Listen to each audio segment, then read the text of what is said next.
Early tradition tells us that the Church of St. Anne here is built right over the grotto where Mary was born, and that her parents' names were Joachim and Anna. They were very devout Jews. In fact, Joachim was a priest, and Mary at a very early age was dedicated in the temple.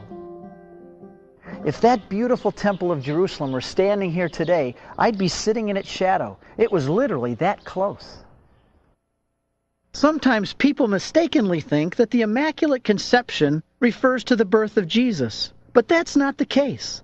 The Immaculate Conception refers to Mary's conception. From the first moments of her existence, she possessed God's grace. God prepared a special woman to be the mother of His Son. From Mary, Jesus received His humanity. He even got His DNA from her. How appropriate, then, that the mother of the one who is God made flesh would be a pure and spotless virgin.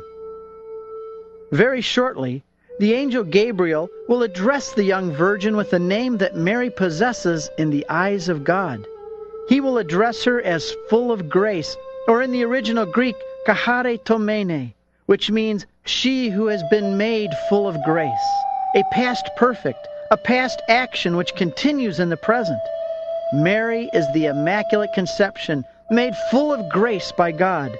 Sin had no place in Mary, a matter affirmed by the Fathers of the Church, sometimes in very strong language.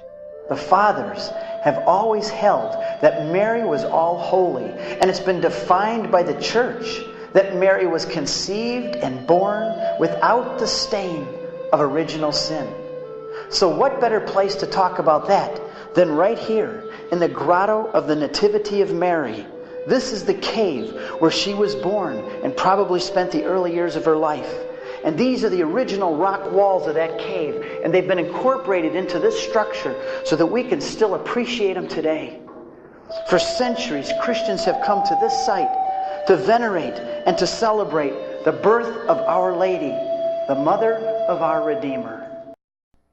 By a singular privilege of God, and through the merits of her Son, Mary was prevented from falling into the muddy pit. Sin had no place in her. But the Immaculate Conception wasn't for Mary's own sake. It was a way of preparing her for what came next.